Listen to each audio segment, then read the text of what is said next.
Sir నమస్తే sir. నమస్తే అండి. సుందరరామరెడ్డి గారు, Jio finance core investment company కాబోతోందని ఆర్టికల్ ఒకటి చదివాను బిజినెస్ మ్యాగజైన్లో. సో ఏంటా వివరాలు అసలు?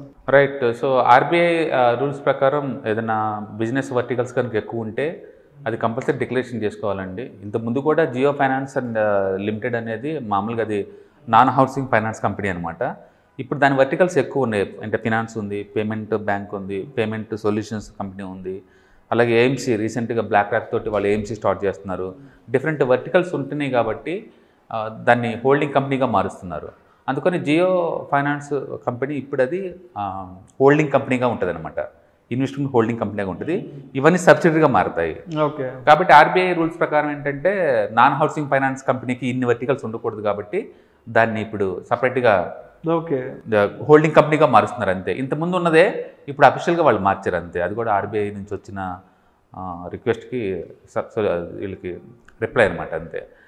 సో దీని ద్వారా ఏంటంటే క్లియర్ స్ట్రక్చర్స్ ఉంటాయి. ఏ వర్టికల్స్ ఎంతెంత బిజినెస్ చేస్తుందో మనకి ఐడియా జనరేట్ అవుతుంది అనమాట. అంటే బిజినెస్ మీద ఐడియా జనరేట్ అవుద్ది. అంటే ఏ వర్టికల్స్ ఎంతెంత పర్ఫామ్ చేస్తుంది అనేది. అండ్ ఇప్పటికే ఇది 1.4 lakh crore కంపెనీ అండి. ఇంకా అన్ని వర్టికల్స్ అయితే ఇంకా బిజినెస్ బీనవలేదు. ఇప్పుడు జియో ఫైనాన్స్ అనుకోండి, దాని కింద లెండింగ్ బిజినెస్ ఉంది, personal loans and auto loans, home loans, ఇలాంటి షేర్స్కి అగెన్స్ట్ లోన్స్ ఇవన్నీ ఆఫర్ చేస్తున్నారు. అండ్ ఇన్సూరెన్స్ ఆల్రెడీ స్టార్ట్ చేసి జనరల్ ఇన్సూరెన్స్ స్టార్ట్ చేశారు. అంటే payments bank already Jio payment నడుస్తుంది. అండ్ పేమెంట్ సొల్యూషన్స్ రీసెంట్గా శాండ్ బాక్స్ అని ఒకటి బిగిన్ చేశారు పేమెంట్ సొల్యూషన్స్కి. అండ్ ఏఎంసీ ఇంకా లాంచ్ అవ్వలేదు, అది కొంత టైం పట్టేలాగుంది. మొత్తానికి కనీసం ఒక 6 months నుంచి 1 year అయితే తప్ప ఎగ్జాక్ట్లీ బిజినెస్ ఎంత అగ్రెసివ్గా ఉన్నారో మనకు ఐడియా రాదనమాట. ప్రస్తుతానికైతే పెద్ద పెద్ద బిగ్ షాట్స్ అందరూ దీంట్లో పొజిషన్లో ఉన్నారు, సీఈఓగా, డైరెక్టర్గా ఇట్లాగా. బట్ ఎగ్జాక్ట్లీ ఇది మార్కెట్ని క్యాప్చర్ చేస్తుందా లేదా అనేది ఇంకొంత టైం వెయిట్ చేస్తే బాగుంటుంది. స్టాక్ అయితే బిట్వీన్ 200 నుంచి 220 మధ్య రొటేట్ అవుతుందండి, 230 లోపే. ఒకవేళ ఎవరైనా ఇంట్రెస్ట్ కొనుక్కోవచ్చు అంటే సపోర్ట్ 200 దగ్గర ఉంది. అది లోయెస్ట్ అనమాట లాస్ట్ 6 monthsలో. ఆ లోయెస్ట్ దగ్గర తీసుకుని ఉంచుకోవచ్చు అంతే. బట్ మనకి ఇంకా డేటా అంటే ఐడియా అంత రాదండి. బ్యాలెన్స్ షీట్ ఇస్తే చాలా ఎక్స్పెన్సివ్ చార్ట్ ప్రకారం చూసుకుంటే, ఐ మీన్ క్వాలిటీ ప్రకారం చూసుకుంటే. వీళ్ళు ఎగ్జాక్ట్ ఎంతెంత క్యాప్చర్ చేస్తారో మనకు ఐడియా వస్తే దాన్ని బట్టేసి మార్కెట్లో ఎంత అగ్రెసివ్గా ఉంటారని. ఎందుకంటే ఇవాళ రేపట్లో ప్రతి కంపెనీ కూడా ఈ ఫిన్టెక్ స్టార్ట్ చేస్తుంది ఫినాన్స్ని. ఇప్పుడు రీసెంట్గా ఈవెన్ ఫోన్పే వాళ్ళు కూడా స్టార్ట్ చేశారు లెండింగ్ బిజినెస్. అంటే ఫోన్పేకి తెలుసు ఇండియాలో ఆల్మోస్ట్ 40% మొత్తం యూపీఐ పేమెంట్లు అక్కడి నుంచే నడుస్తుంది. వాళ్ళు కూడా లెండింగ్ స్టార్ట్ చేశారు. మీకు ఏమైనా అర్జెంట్ లోన్ కావాలంటే అప్ టు 10,000 లేదా 1 lakh వరకు తీసుకోవచ్చు అన్నట్టు స్పాట్లో ఆఫర్ చేస్తారు. ఇప్పుడు జియో ఆఫ్కి నేను ఎందుకు వెళ్ళాలి, వాళ్ళు కూడా ఆఫర్ చేస్తున్నప్పుడు. అంటే కాంపిటీషన్ ఎక్కువైపోతుంది రాను. అందుకని ఈ జియో వాళ్ళు నిజంగా ఎంత క్యాప్చర్ చేస్తారో మనకు ఇంకా ఐడియా లేదు. రాను కాంపిటీషన్ ఎక్కువ అవుతుందా ఆ బిజినెస్లు అన్నింటిలో. రేపొద్దున యూపీఐ పేమెంట్ వాళ్ళందరూ కూడా వాళ్ళు కూడా ఇన్సూరెన్స్ లైసెన్స్ తీసుకున్నా, వాళ్ళు కూడా పేమెంట్ బ్యాంక్ లైసెన్స్ తీసుకున్నా కూడా వాళ్ళు కూడా కాంపిటీషన్ వస్తారు కదా. అందుకని నిజంగా ఎందుకు ఎంతవరకు వీళ్ళు బిజినెస్ క్యాప్చర్ చేస్తారని మనకు తెలియదు. యాక్చువల్ జియో మార్ట్ అని గత 3 సంవత్సరాల నుంచి తింటున్నాం ఇంతవరకు. ఇంతవరకు బయట ఎవరు ఇంకా దాన్ని వాడతలేదు. అవునా, కిరాణా షాపులు తప్ప ఎవరు వాడటలేదు. అందుకని దాని వర్త్ అంత ఎగ్జాక్ట్ మనకు ఐడియా జనరేట్ అవ్వట్లేదు. అందుకని ఈ జియో ఫైనాన్స్ కూడా ఎంతవరకు ముందుకెళ్తుంది అనేది మనకు ఇంకా ఐడియా లేదు. అట్లీస్ట్ ఇంకా 6 months నుంచి 1 year పట్టింది మనకి దాని మీద ఐడియా రావాలి. అంటే వీళ్ళు ఏఎంసీ స్టార్ట్ చేయాలి, అప్పుడు మనకు అర్థం అవుతుంది వీళ్ళు ఎంతవరకు మార్కెట్ని క్యాప్చర్ చేస్తారనేది. డేటా అయితే ఉంటుంది వాళ్ళ దగ్గర, ఎందుకంటే టెలికాం చేతిలో ఉంది కాబట్టి, రిటైల్ చేతిలో ఉంది కాబట్టి కన్జ్యూమర్ డేటా అయితే వాళ్ళ దగ్గర ఉంది. బట్ క్యాప్చర్ పరిస్థితి మార్కెట్ ఎంతవరకు వీళ్ళు ఆక్యుపై చేస్తున్నది చాలా ఇంపార్టెంట్. అట్లీస్ట్ 1 year టైం ఇస్తే కానీ మనకు అర్థం కాదు వీళ్ళు మార్కెట్ని ఎంత క్యాప్చర్ చేయబోతున్నారు అనేది. ప్రస్తుతానికైతే అంత హైప్ నడుస్తుంది అంతే జియో చుట్టూ. సో ఇది ఇంతకుముందు ఒకసారి ఈ రిలయన్స్ మ్యూచువల్ ఫండ్స్లోకి వస్తున్నాము, పెద్ద ఎత్తున మార్కెట్ని ఆక్యుపై చేయబోతున్నారని కూడా మాట్లాడుకున్నాను. నేను అదే నేను అంటుంది, వాళ్ళు ఇంతవరకు ఏఎంసీ లైసెన్స్లో ఇంకా ఒక స్టెప్ కూడా ఇంకా బీనవలేదు. మార్కెట్లో ఇంకా ఏం ప్రోడక్ట్ లాంచ్ చేయలేదు.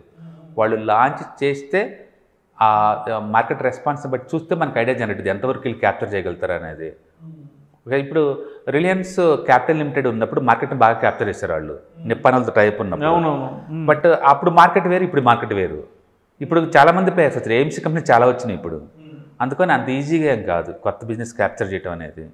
బట్ చూడాలి ఎంతవరకు వీళ్ళు మార్కెట్ క్యాప్చర్ చేస్తుంది. అందుకని అట్లీస్ట్ ఒక 6 months నుంచి 1 year పడుతుంది మనకి వీళ్ళు ఎగ్జాక్ట్లీ మార్కెట్లో ఏం చేయబోతున్నారు, లెండింగ్ బిజినెస్ ఎంత గ్రోత్ ఉంది, అండ్ ఇన్సూరెన్స్ గ్రోత్ ఎంత ఉంది, ఏఎంసీ బిజినెస్ ఎంతవరకు వచ్చింది, ఇవన్నీ మనం చూస్తే కానీ మనకు ఐడియా రాదు. ప్రస్తుతానికైతే జస్ట్ బ్రాండింగ్ అంతటితోనే ఉంది. అండ్ కస్టమర్ పాయింట్ ఆఫ్ లో మార్కెట్లో ఇంకా పెనిటేషన్ ఏం అవ్వట్లేదు, అయితే మనకు అవుతుంది. But better to give some more time. అంటే గట్టిగా రిటైల్ సెగ్మెంట్ని గట్టిగా కాన్సన్ట్రేట్ చేశారు, రిటైల్ స్టోర్స్ కూడా ఎక్కువ. నేను అదే అంటుంది.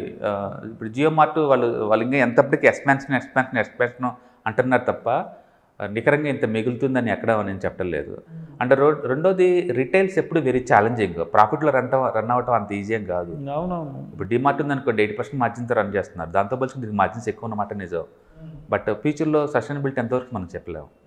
అందుకని ప్రస్తుతానికైతే ఫైనాన్షియల్ మజిల్ ఉంది కాబట్టి వీళ్ళ దగ్గర వీళ్ళు మార్కెట్ని రన్ చేస్తూ ఉన్నారు మనకి. సో రిటైల్ ఉంది, టెలికామ్ ఉంది, ఆ రెండు ఉన్నాయి, వీళ్ళ దగ్గర కస్టమర్ డేటా ఉంది అన్న విషయంతో మనం కూడా జియో ఫైనాన్స్ మీద బెట్టకేస్తున్నాం. బట్ ఎగ్జాక్ట్లీ ఎంతవరకు క్యాప్చర్ చేస్తారో మనం చూడాలి. ఎందుకంటే ఇండియాలో స్టార్టప్ కంపెనీస్లో ఫిన్టెక్ ఉన్న కంపెనీస్ ఎక్కడా లేవు. టూ మనీ కంపెనీస్ ఆపరేట్ అవుతున్నాయి ఏరియాలో. అందరు టార్గెట్ కూడా వీళ్ళే, అందరూ లెండింగ్. ఇప్పుడు జస్ట్ 1 month బ్యాక్ వరకు కూడా ఎవరికి తెలియదు ఫోన్పే వాళ్ళు లెండింగ్ బిజినెస్కి ఎంటర్ అవుతున్నారని. ఇవాళ వాళ్ళు ఎంటర్ అవుతున్నారు. వీళ్ళు seriously competition to the Bajaj Finserv వాళ్ళకి కాంపిటీషనే, జియో వాళ్ళు కూడా కాంపిటీషనే కదా. రేపొద్దున ఇంకో గూగుల్ పే వాళ్ళు వస్తారు. అవన్నీ సడన్గా వాళ్ళు ప్లాన్ చేసుకొని వస్తున్నారు. వాళ్ళు మనకు సడన్గా తెలుస్తుంది కదా. అందుకని ఉన్న మార్కెట్ని వీళ్ళందరూ షేర్ చేసుకోవాలి. ఎంత అవుతుంది అనేది మనం అప్పుడే చెప్పలేము. అందుకని ఇంకొక 6 months నుంచి 1 year టైం ఇస్తే కానీ మనకు తెలియదు. బట్ ఇప్పుడున్న వాల్యుయేషన్ 1.5 lakh వచ్చినదేం కాదు మార్కెట్ క్యాపిటలైజేషన్. కాబట్టి మనం చూడాలి. బట్ ఇవాళ రేపట్లో బ్రాండింగ్ ఉంటే రన్ అవుతుందండి. మనం టాటా టెక్నాలజీస్ చూసాము, బట్ 30PE కంపెనీ వచ్చినప్పుడు ఎక్స్పెన్సివ్ అనుకుంటే అది ఇప్పుడు 80PE చేశారు మన వాళ్ళు. 80PE ఓన్లీ ఆటోమొబైల్ సెక్టార్కి సాఫ్ట్వేర్ అందించే కంపెనీ అంటే అది టూ మచ్ కదా. But market end of the అది సుప్రీం కదా, అది చెప్పినట్టు మనం వింటామే. అది డబుల్లో లిస్ట్ అవుతుందని తెలుసు కానీ మరి త్రిబుల్లో లిస్ట్ అవుతుందని ఎవరు అనుకోలేదు. అందుకని end of the market supreme అది. Thank you sir.